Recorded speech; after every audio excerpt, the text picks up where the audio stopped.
Here's another battle I had while I was enjoying Pokemon Symphonic Evolutions. Well, not during. It was during intermission. I had no theater etiquette. But anyway, so I start off with Ferrothorn, and he started off with his Ferrothorn. Because before the battle, he's like, hey, we should both start off with Ferrothorn. I was like, oh, I was going to do that anyway, so, sure. And so, of course, my Ferrothorn is like a hazard setter, but his is actually an offensive Ferrothorn. But that's not going to work too well for him, because by making physical contact with me, he does more damage to himself than he actually did to me. Although, lucky for him, since he's a grass type, I can't use Leech Seed on him. But that doesn't make too much of a difference. So I set up my Spikes and my Stealth Rocks, and now he uses Pin Missile, which does not make contact, meaning he can safely do damage to me without getting hurt. But I am just going to continue doing the same thing I'm doing, because if I get all the entry hazards up, that'll give me quite the advantage. So, he's going for another round of Pin Missile. Yep. Hits 3 times, and I set up my last layer of Spikes. And he goes for yet another Pin Missile. And at this point, O'Brien's pretty much done all he needs to do. Anything that switches in will be quite injured. So I don't really need O'Brien for much more. So I figure instead of switching into something, I will just let O'Brien die, doing a little bit of damage to this Ferrothorn. And of course I take Iron Barb's damage too, naturally. So he goes for another Pin Missile. And it takes me out. But now, I think I can send in Leaky Tube. Because it's a physical attacker. If I burn it, it won't be able to do too much to me, I figure. So, it's burned. And then it uses Power Whip. And that still does half damage, despite the burn, so that's kind of scary. So I recover some leftover damage. It takes damage from the burn.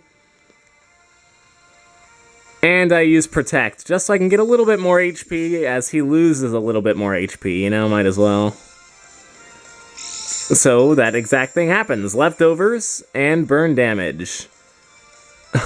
I just wish it didn't move so slowly. Okay, so I switch out, because I don't want to take another painful Power Whip. I decide to set up Razor. It's never too soon for Mega Salamence. So now it has, like, absolutely no attack, which will give me a nice, safe setup. I take the Power Whip. It does 7 damage. Ha. And so I'm going to Mega Evolve.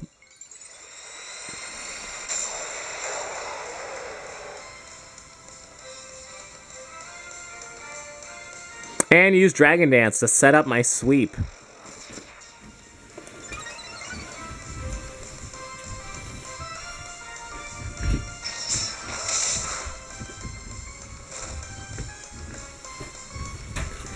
It hits me with an Iron Head and then takes burn damage. So I set up another Dragon Dance so that I can just obliterate, as we've all seen happen before. It uses Payback. Gets a critical hit, still barely does any damage, and it survives with a sliver of HP. And at this point I was like, should I go for a third Dragon Dance? And Spencer's like, no, that's too much. So I went for the Earthquake just to take it out without taking any more damage. And then out comes Mamoswine, and I knew this thing would have Ice Shard, and maybe Salamence could take it, but is it really worth risking? So I switch him out, lose my 2 boosts in attack and speed, but that's okay. Send out Leaky Tube, and sure enough, he uses Ice Shard, so yeah, that would have definitely hurt, if not killed me. I get some HP back from leftovers. And he decides to switch out, which is fine by me. I get a free turn for the burn after it takes a lot of entry hazard damage. Beautiful.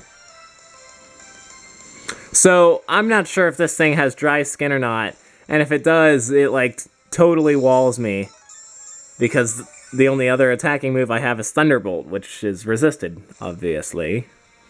So it takes some burn damage. And I decided to switch out of there because I don't want to risk healing it with Hydro Pump. And I send out Viper, my favorite. I take a Thunderbolt. Don't get paralyzed like a pro. It takes some burn damage. And somehow I'm faster than it, probably because of my IVs and EV training. And so I take it out with a super effective Life Orb boosted Earth Power. Awesome. Lose some of my HP because of the Life Orb. And back out comes Mamoswine. And this time, I'm not going to run, because I think Hydreigon can take an Ice Shard. And so, she uses Ice Shard. And sure enough, Hydreigon takes it with no problem, so I'm going to use Dragon Pulse because I don't want to risk missing with Fire Blast when it has so little HP. And I take it down. Nice. So there's the biggest threat down for me. Now I'm in the red zone, but I'm not too worried. Out comes Dusknoir. Takes entry hazard damage, of course, which means it'll be easier to KO despite its huge bulk. And so I go for the super effective Dark Pulse. And that wipes it right out. Wonderful. I lose a little bit more HP, but I'm not concerned, because at this point I know I've pretty much got it in the bag. So, of course, Nathaniel the Tyrantrum takes entry hazard damage. And I go for the Dragon Pulse, which will surely kill it. And, of course, it does. But now the Life Orb has done me in, so Viper faints. But that's okay, because it made a huge dent in the opposing team. So I bring out Leaky Tube, because that's always a good, safe guy to send in. So this guy brings out Corky, the Exploud. And, of course, I just go for the Will-O-Wisp to make sure. It's his last Pokemon, but I know if it burns, then it'll definitely faint. So it uses Crunch. After battle, this guy asked me what type Rotom was, and I was like, Electric Water. And he thought it was a Ghost type, which is why he used Crunch instead of Stab Move. I wonder, yeah, like Boom Burst would have been the way to go, but whatever. So it's burned. I'm not going to protect because I know I've got the battle in the bag. So I go for the Hydro Pump, and sure enough, I take it out. And that's the match. Both Symphonic Evolution matches.